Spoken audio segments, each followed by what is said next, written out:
जज्बा है मेरे भाई। तो यतीम के साथ अच्छा सुलूक करो। हमारे नबी तो यतीम थे, पैदा हुए तो बाप का साया न था। 6 साल की उम्र में मां के साथ जा रहे थे, रास्ते में मां का भी इंतकाल हो गया। मेरे नबी 6 साल की उम्र में डबल यतीम हो गए, मां भी नहीं बाप भी नहीं। मेरे नबी से बढ़ करके यतीम की पीड़ा को कौन समझेगा, यतीम के दर्द को कौन समझेगा। इसीलिए अल्लाह के प्यारे नबी फरमाते हैं, अना वकाफिलुल यतीम कहातैन, मैं और यतीम की परवरिश करने वाला, मैं और यतीम को पालने वाला, यतीम का भरण पोषण करने वाला। कयामत के दिन ऐसे आएंगे। आपने अपनी दोनों उंगलियों से इशारा किया। इसलिए यतीम, अगर आपके समाज में, आपके गांव में कोई बच्चा यतीम है, हो सके तो उस यतीम की परवरिश अपने जिम्मे ले लो। नहीं ले सकते उसके मदरसे का खर्चा अपने जिम्मे ले लो। नहीं कर सकते तो कम से कम देखो कि उसका बेहतर भविष्य बनाने के लिए, उसका अच्छा मुस्तकबिल बनाने के लिए क्या कर सकते हैं आप। यतीम के साथ अच्छा सुलूक करो।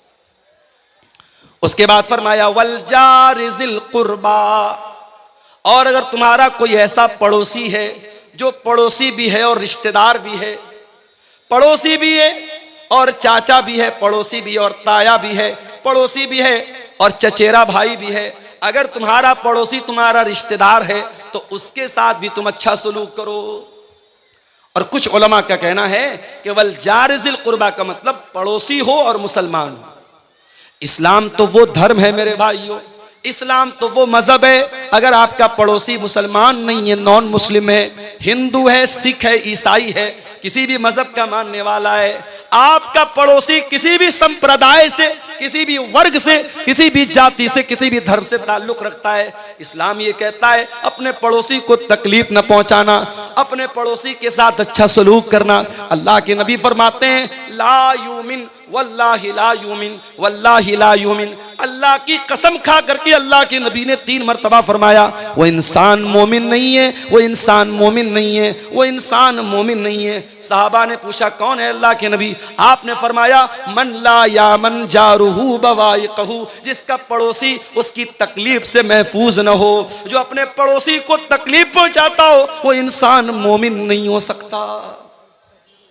इस्लाम तो वो दीन है मेरे भाई।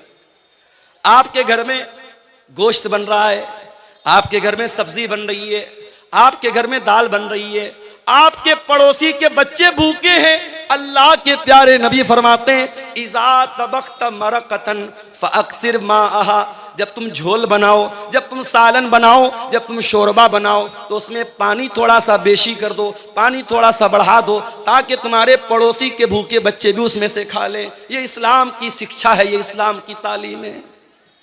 अपने पड़ोसी के साथ अच्छा सलूक करो। मेरे प्यारे साथियों, समय बहुत कम है, आप आइए, आते रहिए। अगर आप मोहब्बत करते हैं और मैं जानता हूं कि विश्वास रखा है, अकीदा रखा है, आपने किसी कब्र पे जाकर के कब्र वाले से मांगा है, किसी पत्थर की मूर्त के आगे जाकर के हाथ जोड़ा है, किसी पेड़, किसी नदी की इबादत अगर इंसान ने की है, कान खोल करके सुन लो। अल्लाह कुरान में कहता है कुल हल नुनब्बिउकुम बिल अक्सरीन आमाला अल्लज़ीना दल्ल सायुहुम फिल हयातिद दुनिया व हुम यहसबूना अन्नहुम युहसिनून सुना।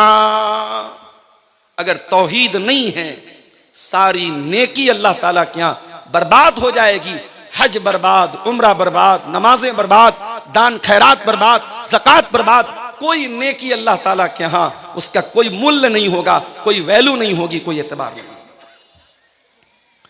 इसीलिए अल्लाह के नबी फरमाते हैं ला तुशरिक बिल्लाहि व इन कुतिलता व हुर्रिकता, खबरदार अल्लाह के साथ कभी शिर्क मत करना।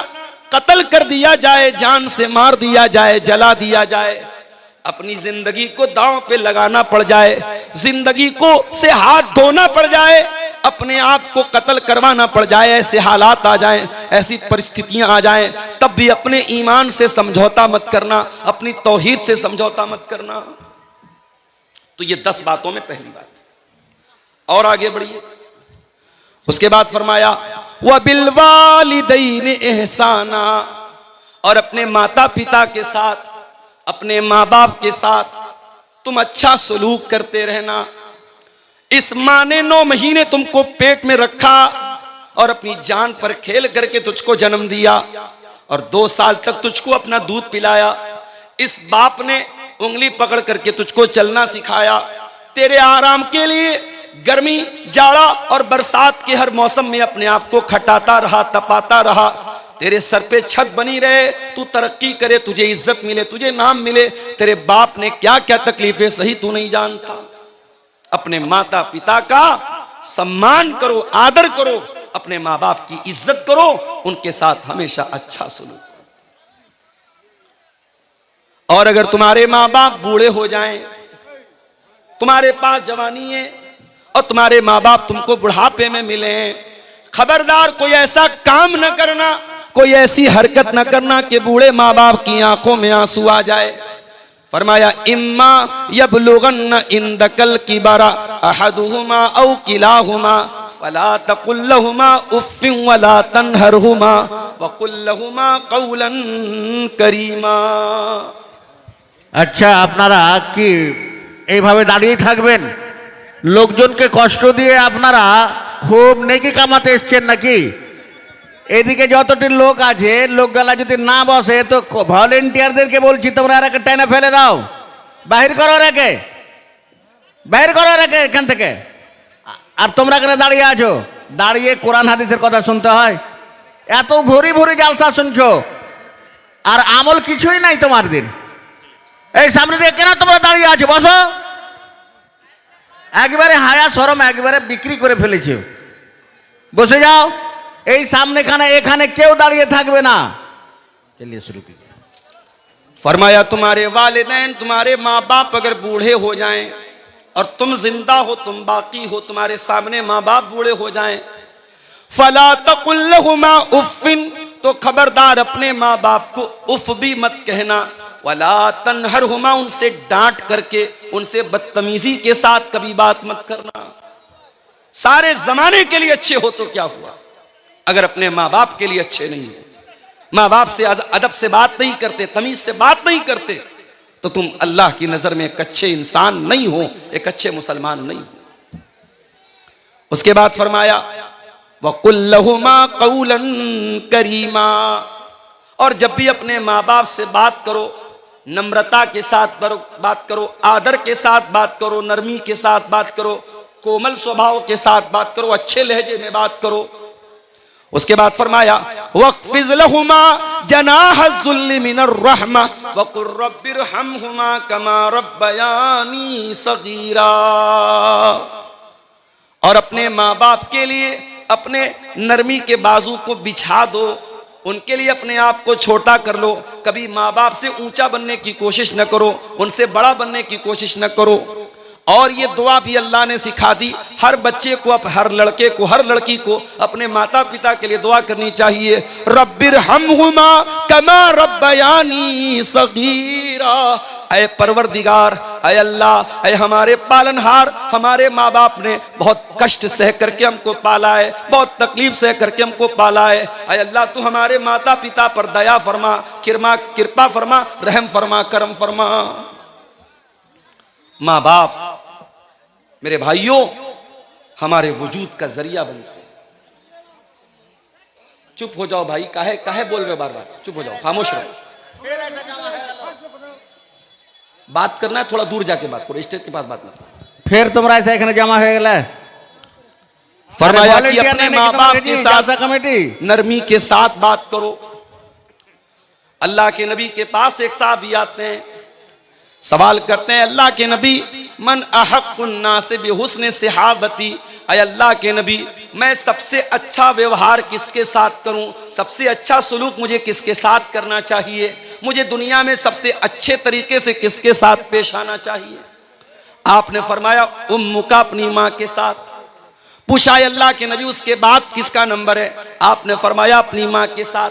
फिर पूछा उसके बाद किसका नंबर है, आपने फरमाया अपनी माँ के साथ। चौथे नंबर पर आपने फरमाया बाप के साथ। माँ का हक ज्यादा है, माँ ज्यादा कष्ट सहती है, माँ ज्यादा तकलीफ उठाती है। माँ का नाम अल्लाह के नबी ने 3 बार लिया है। मेरे प्यारे साथियों, हम माँ बाप के साथ जितना भी अच्छा सलूक कर लें, हम उनके एहसान का बदला नहीं चुका सकते, उनके एहसान का बदला नहीं उतार सकते। हजरत अब्दुल्ला बिन उमर ने देखा कि एक आदमी खाने काबा का तवाफ कर रहा है और अपनी माँ को अपने कंधे पर बिठा करके तवाफ कर रहा है, अपनी माँ को अपने कंधे पर बिठा करके अल्लाह के घर का तवाफ कर रहा है। हजरत अब्दुल्ला बिन उमर ने कहा, उस आदमी ने अब्दुल्ला बिन उमर से कहा कि अय अब्दुल्ला बिन उमर, आज मैंने अपनी माँ को तवाफ करा दिया, आज मैंने उम्रा करा दिया, आज मैंने माँ का हक अदा कर दिया। अल्लाह के प्यार हजरत अब्दुल्ला बिन उमर ने फरमाया कि वला ज़फ़रतन, अय मेरे भाई, अभी तो तेरी माँ ने तुझको जन्म देने के टाइम तेरी माँ को जो पीड़ा हुई थी, जो दर्द हुआ था, तेरी माँ की जुबान से जो आह की आवाज निकली थी, अभी तो तूने उस आवाज का भी हक अदा नहीं किया है। उनका हक अदा नहीं कर सकते। कोशिश करो कि हमारे माँ बाप को हमारी वजह से कोई दुख न हो। ठीक है, वो गलत हो सकते हैं, एक उम्र आती है जब माँ बाप बूढ़े हो जाते हैं, चिड़चिड़ापन आ जाता है, बच्चों की तरह बचपना आ जाता है, जिद आ जाती है, ये सोच करके नजरअंदाज कर दो। कभी हम भी छोटे थे, हम भी जिद करते थे, हम भी बहुत सारी बातों के लिए अपने माँ बाप को परेशान करते थे, हमारे माँ बाप बहुत सहते थे। आज हमारा नंबर है, आज हमारी बारी है। अल्लाह ने कहा कि अपने माँ बाप के साथ अच्छा सलूक करो। उसके बाद नंबर 3, वबिज़िल कुर्बा, और अपने रिश्तेदारों के साथ भी अच्छा सलूक करो। कोई तुम्हारा भाई है, कोई तुम्हारा चाचा है, कोई तुम्हारा ताया है, कोई तुम्हारा दादा है, कोई नाना है, कोई ससुर है, ये जितने रिश्तेदार हैं तुम्हारे, ये रिश्ते तुमने नहीं बनाए, ये रिश्ते अल्लाह ताला ने बनाए हैं। अपने इन रिश्तेदारों के साथ भी तुम अच्छा सलूक करो, उनकी खुशी में शामिल हुआ करो, उनके गम में शामिल हुआ करो। कुछ नहीं कर सकते तो कम से कम मीठे अल्फाज बोल दिया करो, ताकि उनके दिल को खुशी मिल जाए, उनके दिल को तसल्ली मिल जाए। अल्लाह के नबी के पास एक आदमी आया, उसने कहा, अल्लाह के नबी, मेरे कुछ रिश्तेदार हैं, मैं उनके साथ अच्छा सलूक करता हूं, लेकिन वो मेरे साथ बुरा सलूक करते हैं। मैं उनके साथ नरमी का व्यवहार करता हूं, वो मेरे साथ बदतमीजी करते हैं। अय अल्लाह के नबी, मुझे क्या करना चाहिए? आपने फरमाया, जैसा तुम बयान कर रहे हो, जैसा तुम बता रहे हो, अगर तुम अपने रिश्तेदारों के साथ ऐसा ही कर रहे हो, फकअन्नमा तुसिफ़ुहुमुल मल्ला, तो तुम उनके मुंह में जहन्नम की आग की राख भर रहे हो। यानी तुम तो अच्छा काम कर रहे हो, लेकिन वो बदतमीजी करके, वो गलत काम करके, वो तुम्हारे साथ गलत सलूक करके अपने आप को जहन्नम का हकदार बना रहे हैं। उसके बाद अल्लाह के नबी ने फरमाया, ऐ मेरे सहाबी, तुम जब तक अपने रिश्तेदार की मदद करते रहोगे, उसका सपोर्ट करते रहोगे, उसके साथ अच्छा सलूक करते रहोगे, अल्लाह का एक फरिश्ता हर वक्त तुम्हारे साथ रहेगा, तुम्हारी मदद करेगा।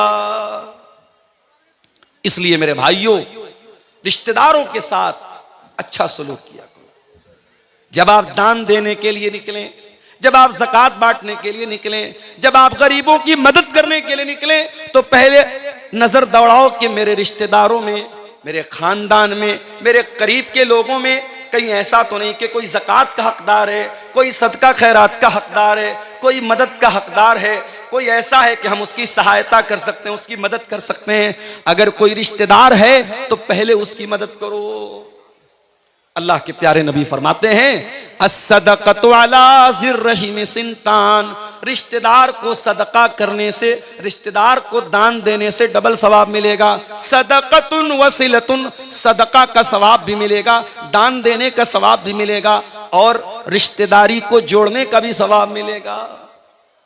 आप लोग तो गांव के रहने वाले हैं, गांव में तो अभी भी बहुत अच्छे हालात हैं, शहर के हालात बहुत बुरे हैं। मुंबई में मैं गया, एक आदमी फ्लैट में रहता है, ग्राउंड फ्लोर से 8-9 फ्लोर के ऊपर उसका रूम है, कमरा है, 20 साल से वो रहता है। उसके पड़ोस में कौन रहता है, उसके पड़ोसी का नाम क्या है, 20 साल में उसको ये जानने की भी कभी तौफीक नहीं हुई। ये बड़े बड़े शहरों का ये हाल है मेरे भाई। कौन जीता है, कौन मरता है, जैसे हम कार से जाते हैं, कोई कुत्ता मरा है, कोई बिल्ली मरी है, हम उसको देखते भी नहीं है। वो हालत आज ये इंसान इतना खुद गर्ज हो चुका है, इंसान इतना सेल्फिश हो चुका है, इतना स्वार्थी हो चुका है कि आज कौन जी रहा है, कौन मर रहा है, इंसान को इसकी टेंशन नहीं, इसकी चिंता नहीं। इस्लाम मेरे प्यारे भाइयों इतना खुदगर्ज बनने की इजाजत नहीं देता। इस्लाम ये कहता है तुम दुनिया में अकेले तो नहीं आए हो, एक परिवार के सदस्य बनकर के आए हो, एक फैमिली के मेंबर बनकर के आए हो। जब दुनिया में आंखें खोलते हो, कोई तुम्हारा दादा है, कोई तुम्हारा चाचा है, कोई तुम्हारा ताया है, कोई माँ है, कोई बाप है। इन रिश्तों के बीच में तुम आए हो, इन रिश्तों की कदर किया करो, इन रिश्तेदारों के साथ हमेशा रिश्ता जोड़ा करो। और एक तरीका आपको बताऊं माल में बरकत हासिल करने का। अगर आप ये चाहते हैं कि आपके माल में बरकत पैदा हो, आपके पैसे में बरकत आ जाए, आपके घर में ढेर सारा पैसा आ जाए, आइए आपको एक तरीका बताता हूं। अल्लाह के प्यारे नबी फरमाते हैं तअल्लमू मिन अंसाबिकुम मा तसिलून बिही अरहामकुम। ओ लोगों, अपने खानदान को पहचानो, अपने रिश्तों को पहचानो, ताकि अपने रिश्तेदारों के साथ तुम अच्छा सलूक कर सको। जब तुम अपने रिश्तेदारों के साथ अच्छा सलूक करोगे, उनको पहचानोगे, उनके खुशी और गम में शामिल हो जाओगे, अल्लाह के नबी फरमाते हैं फ़इन्नहा महब्बतुन फिल अहली मनसातुन फिल असरी मसरातुन फिल माली। उससे 3 फायदा होगा, 3 बेनिफिट होगा, 3 लाभ होगा। पहला लाभ तो ये होगा कि परिवार में मोहब्बत बढ़ेगी, दूसरा फायदा ये होगा माल में बरकत पैदा होगी, और तीसरा फायदा ये होगा कि आपकी उम्र में अल्लाह बरकत देगा। अगर आप दौलत वाले हैं, अगर आप करोड़पति हैं, अगर आपको अल्लाह ने नवाजा है, अपनी दौलत अपने ऊपर खर्च की तो क्या किया, अपने बीवी बच्चों पर खर्च की तो क्या की। दौलत का सही इस्तेमाल तो यह है अपने बाल बच्चों की जरूरत पूरी करने के बाद, अपनी जरूरत पूरी करने के बाद हम ये देखें हमारे रिश्तेदारों में कौन है जो हमारी मदद का हकदार है, और आगे बढ़ करके किसी गरीब की लड़की की शादी करा दें, किसी का घर टूट रहा है उसका टूटा हुआ घर बना दें, किसी की मदद कर दें। मेरे प्यारे साथियों, ये तीसरा हक है जो अल्लाह ताला ने इस आयत में बयान किया, वह बिज़िल कुर्बा, अपने रिश्तेदारों के साथ भी तुम अच्छा सलूक करो। उसके बाद फरमाया वबिल वालिदैनि ihsanan व बिज़िल कुर्बा वल यतामा, और यतीम के साथ तुम अच्छा सलूक करो। यतीम किसको बोलते हैं? अनाथ, जिसके बाप का इंतकाल हो गया। दुनिया में इंसान बाप की कदर नहीं करता, लेकिन जब बाप मरता है तब इंसान को महसूस होता है कितनी बड़ी दीवार होता है बाप। जिस बच्चे का बाप इंतकाल कर जाए, जो बच्चा यतीम हो जाए, अनाथ हो जाए, आज मदरसों में देखो अनाथ बच्चे पढ़ते हैं। जिन बच्चों के बाप जिंदा हैं वो घर से फोन करते हैं, बच्चों की हाल चाल लेते हैं, बच्चों को पैसा भेजते हैं, कभी कभार मिलने के लिए आते हैं, बच्चों को टॉफी देते हैं, सामान दे देते हैं। सोचो उन्हीं बच्चों में जो बच्चा अनाथ है, जो बच्चा यतीम है, वो बेचारा अपने आप को कितना बेबस महसूस करता है। सारे लोगों को प्यार करने के लिए उनका बाप मौजूद है, मेरा कोई बाप नहीं है, मेरे बाप दुनिया में नहीं है। इसलिए अल्लाह ताला यतीम के साथ, अनाथ के साथ अच्छा सलूक करने का हुक्म देता है। फरमाया वल यतामा, और अपने यतीमों के साथ तुम अच्छा सलूक करो। और माशाअल्लाह देखिए, बच्चा लाया है शादी का कोई सामान, कौन दिया बेटा? अम्मी दी। चलिए, अल्लाह ताला जिसने भी इस बच्चे को के जरिए भेजा है, अल्लाह उसके चंदे को कबूल फरमाए और उसके हक में सदका जारिया बनाए। मेरे भाइयों, वल यतामा, यतीम के साथ अच्छा सलूक करो। मैं आपको क्लियर बता दूं, तकरीर के आखिरी 10 मिनट इंशाअल्लाह मैं चंदा भी करूंगा। 2000 रुपया है, किसके नाम से? रफीक आलम साहब ने ये 2000 रुपया दिया है, अल्लाह इनके चंदे को कबूल फरमाए। मेरे भाइयों, यतीम अगर कोई बच्चा है, हो सके तो उसके सर पे हाथ फेर दो। ये दिल का जो दिल की कठोरता है, दिल की नरमी, दिल की सख्ती को अगर नरमी में चेंज करना है तो यतीम के साथ अच्छा सलूक करो। एक सहाबी अल्लाह के नबी के पास आए, कहा अल्लाह के नबी, मुझे अपना दिल बहुत कठोर महसूस होता है, दिल बहुत सख्त महसूस होता है। आपने फरमाया जाओ इमसा बिरासिल यतीम, किसी अनाथ के सर पर हाथ फेर दो, किसी यतीम के सर पर हाथ फेर दो, किसी यतीम की मदद कर दो, किसी यतीम के खाने का इंतजाम कर दो, तुम्हारे दिल की कठोरता दूर हो जाएगी। आज मसला तो यही है मेरे भाई, हमारे दिल कठोर हो चुके हैं, हमारे दिल सख्त हो चुके हैं। इस दिल में ना अल्लाह की मोहब्बत है, ना रसूल की मोहब्बत है, ना कयामत का डर है, ना न आखिरत का डर है, न जन्नत की तलब है, न जहन्नम से बचने का हैं। और यूपी से आप मुझे बुलाते हैं तो यकीनन आपके दिल में कहीं ना कहीं मोहब्बत है। आप आगे बढ़िए और अल्लाह ने जितना नवाजा है दिल खोल करके आइए। ये माल, ये दौलत दुनिया में रह जाएगा, लेकिन इस मदरसे में और कुरान पढ़ने वाले इन बच्चों को आप जो दान देके जाएंगे इंशाअल्लाह वो आपको काम देगा, आखिरत में काम देगा। और हमारी दुआएं आपके साथ रहेंगी। आप आते रहिए और मुसाफा करते हुए यहाँ मदरसे को दान देते जाइए। मेरे प्यारे साथियों, मैं कुरान की सूरह निसा की आयत नंबर 36 पढ़ रहा हूँ और इस आयत में 10 बातें अल्लाह ताला ने बयान की है और इन 10 बातों को आपके सामने रख रहा हूँ। अल्लाह की इबादत करो, अल्लाह के साथ किसी को शरीक मत करो, माता पिता के साथ अच्छा सलूक करो और रिश्तेदारों के साथ अच्छा सलूक करो और यतीमों के साथ अच्छा सलूक करो। उसके बाद कहा वल जार ज़िल कुर्बा, उस पड़ोसी के साथ अच्छा सलूक करो जो पड़ोसी तुम्हारा रिश्तेदार है। उसके बाद फरमाया वल जारिल जुनुबी, और उस पड़ोसी के साथ भी तुम अच्छा सलूक करो जो पड़ोसी तो है मगर अजनबी है, तुम्हारा रिश्तेदार नहीं है, तुम्हारा रिलेटिव नहीं है, तुम्हारा संबंधी नहीं है। अगर पड़ोसी है किसी दूसरे मजहब का है उसके साथ भी तुम्हें अच्छा सलूक करते रहना है। उसके बाद फरमाया वस्साहिबी बिल जंबी, और अपनी यात्रा में, अपने सफर में, तुम बस में जा रहे हो, तुम ट्रेन में जा रहे हो, तुम कार में जा रहे हो, तुम्हारे साथ जो सह यात्री है, जो तुम्हारे साथ को पैसेंजर है, जो तुम्हारे साथ सफर कर रहा है, उसके साथ भी तुमको अच्छा सलूक करना है। यहाँ ट्रेन पर हम देखते हैं साहब, ट्रेन के डब्बे के बीचों बीच जाए नमाज बिछा करके नमाज पढ़ने लगते। गलत है ये, इस्लाम की शिक्षा नहीं है ये। किसी दूसरे का आप आना जाना बंद करके, उसका रास्ता बंद करके आप नमाज पढ़ें। किसी ने वीडियो बना के वायरल कर दिया तो 1-2 जगह केस भी हो गया। वो केस ना भी हो तब भी इस्लाम की ये शिक्षा नहीं है मेरे भाई। आप ट्रेन में हैं, अगर आप रिजर्वेशन करा के जा रहे हैं और आप आराम से अपनी सीट पर बैठ करके नमाज पढ़ सकते हैं, अपनी सीट पर बैठ करके नमाज पढ़ लीजिए, कोई मसला नहीं। उलमा का फतवा मौजूद है, ट्रेन की सवारी हमारे अपने कंट्रोल की सवारी नहीं है।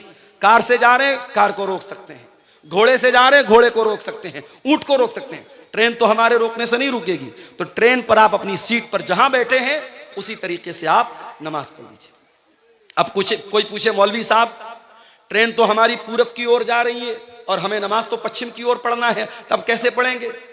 अगर पॉसिबल है, अगर ट्रेन पर अपनी सीट पर बैठे बैठे आप पश्चिम की तरफ, किबला की तरफ मुंह करके नमाज पढ़ सकते हैं तो कोशिश करके पढ़ लीजिए। और अगर पॉसिबल नहीं है, ऐनमा तुवल्लू फसम्म वजहुल्लाह, ट्रेन में मजबूरी की हालत है, आपको जिधर सहूलत हो उधर मुंह करके नमाज पढ़ लीजिए। और अगर ट्रेन की सीट पर बैठे बैठे नमाज पढ़ना पॉसिबल नहीं है और रास्ते में कोई स्टेशन आता है जहां 15 मिनट 20 मिनट गाड़ी रुकती है और स्टेशन पर किसी कोने में आपको जगह मिलती है, वहां पढ़ लीजिए। और अगर यह भी पॉसिबल नहीं है तो फिर आप अपनी जर्नी को खत्म करने के बाद, अपनी यात्रा को खत्म करने के बाद, जब आपका लास्ट स्टॉपेज आए, जब आप अपनी मंजिल पर पहुंचे, तो ट्रेन में जितनी नमाज छूटी है पढ़ लें। हालात आप देश के देख रहे हैं मेरे प्यारे साथियों। इस्लाम ये तालीम नहीं देता है आपकी नमाज से किसी को तकलीफ पहुंचे, आपकी जात से किसी को तकलीफ पहुंचे। फरमाया वस्साहिबि बिल जंबी, अपने सफर के साथी के साथ भी अच्छा सलूक करो। वब्नि सबील, और जो मुसाफिर है अपने घर में वो बहुत पैसे वाला है लेकिन आपके यहां वो सफर में आया था, उसका किसी ने पॉकेट मार दिया, उसका पर्स चोरी हो गया, उसका बैग चोरी हो गया, या कोई आपके घर में मेहमान बन के आया है। फरमाया वब्नि सबील, अपने मेहमान के साथ भी तुम्हें अच्छा सलूक करना है, मेहमान को अच्छा खिलाना है, मेहमान को अच्छी इज्जत देना है। इस्लाम की एक तालीम ये भी है मेरे भाई। हजरत इब्राहीम अलैहिस्सलाम के घर में मेहमान आए। कौन आए? फरिश्ते आए। इब्राहीम अलैहिस्सलाम पहचान नहीं पाए क्योंकि वो इंसान की शक्ल में आए थे, बड़े खूबसूरत शक्ल में आए थे। हजरत इब्राहीम अलैहिस्सलाम जल्दी से गए और बछड़े का गोश्त बना करके लाए, बछड़े को भून करके लाए और उनके सामने पेश किया। इसका मतलब ये हुआ मेहमान आए तो उसकी पसंद का खाना उसको खिलाना चाहिए, मेहमान को सम्मान देना, मेहमान की इज्जत करना, यह भी इस्लाम सिखाता है। फरमाया वब्नि सबील, अपने मुसाफिर के साथ और मेहमान के साथ भी तुम अच्छा सलूक करो। उसके बाद फरमाया वमा मलकत ऐमानुकुम, जो लोग तुम्हारे अंडर में काम कर रहे हैं, जो तुम्हारे गुलाम हैं, तुम्हारे नौकर हैं, तुम्हारे कर्मचारी हैं, तुम किसी कंपनी के मालिक हो, बॉस हो, तुम्हारे अंडर में काम करने वाले लोग हैं, या तुम कोई कारखाना चला रहे हो, तुम्हारे घर में काम करने वाले लोग हैं, अपने नौकर चाकर के साथ, अपने गुलामों के साथ भी तुम अच्छा सलूक करते रहना। ये 9 चीजें हो गई मेरे भाई। उसके बाद 10वीं चीज क्या है? इन्नल्लाह ला युहिब्बु मन काना मुख्तालन फखूरा। अल्लाह ताला उन लोगों को पसंद नहीं करता है जो घमंडी हैं, जो तकब्बुर करने वाले हैं, जिनके अंदर अहंकार है, जिनके अंदर गुरूर है। अल्लाह गुरूर करने वाले को कभी पसंद नहीं करता। न दौलत का गुरूर चलेगा, न कुर्सी का गुरूर चलेगा, न खूबसूरती का गुरूर चलेगा। बहुत बड़ी दौलत वाला था कारून, अपने खजानों के साथ जमीन में धसा दिया गया। बहुत बड़ा बादशाह था फिरौन, उसकी सारी बादशाहत खत्म हो गई और पानी में अल्लाह ताला ने डुबा डुबा करके मार दिया। बड़ी ताकत वाली कौम थी कौम आद, बड़ी ताकत वाली थी कौम समूद, अल्लाह ताला ने हवा की तरह उड़ा दिया। इन्नल्लाह ला युहिब्बु मन काना मुख्तालन फखूरा। अल्लाह ताला अहंकारी लोगों को, मगरूर लोगों को, घमंडी लोगों को पसंद नहीं करता मेरे भाई। इसलिए अपने अंदर तवाज़ु पैदा करो। अगर समाज में आपको इज्जत मिली है, रुतबा मिला है, कदर करो इसकी, इज्जत करो इसकी कि अल्लाह आपसे काम ले रहा है। अल्लाह ने आपको लोगों में एक वर्चस्व दिया है, एक स्टेटस दिया, एक सम्मान दिया है। इसका दुरुपयोग न करो, इसका गलत इस्तेमाल न करो मेरे प्यारे साथी। अल्लाह के प्यारे नबी फरमाते हैं मन तवाज़ा लिल्लाहि रफ़अहुल्लाह। जो अपने आप को छोटा बना ले अल्लाह के लिए, जो अपने आप को हकीर बना ले अल्लाह के लिए, अल्लाह उसको और बुलंदी देगा, और सम्मान देगा, और ऊंचा मकाम देगा।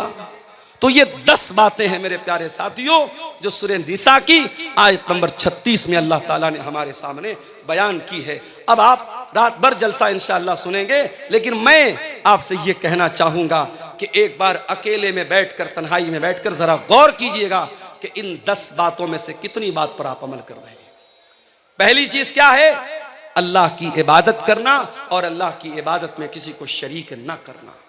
कभी गौर कर लेना घर में जाके, कहीं ऐसा तो नहीं कि हमारे घर में भी बच्चे तावीज पहन रहे हैं, हमारे घर में भी बच्चों के माथे पर काला टीका लगाया जा रहा है, हमारे घर की औरतें भी टोने टोटके कर रही हैं, गलत रास्तों पे जा रही हैं। अगर हो रहा है तो जाके बंद करा दो मेरे भाइयों, अपने अकीदे और अपनी तौहीद को बर्बाद मत करो।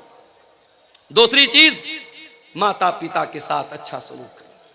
अगर आपके घर में आपके माँ बाप तकलीफ में हैं, आप इस आयत पर अमल नहीं कर रहे हैं, आप जाइए माँ से माफी मांगिए, बाप से माफी मांगिए, और यकीन रखिए जब तक माँ जिंदा है माफी मांग सकते हो, बाप जिंदा है माफी मांग सकते हो। माँ चली गई, बाप चला गया, पछताओगे कि काश मैंने माफी मांग ली होती, काश मैंने अच्छा सलूक किया होता। आज इंसान 4 पैसे कमाता है, माँ की दवा के पैसे उसके पास नहीं है, बाप के इलाज के पैसे उसके पास नहीं। अरे ऐसी दौलत इकट्ठा करके क्या करेगा कि तेरी माँ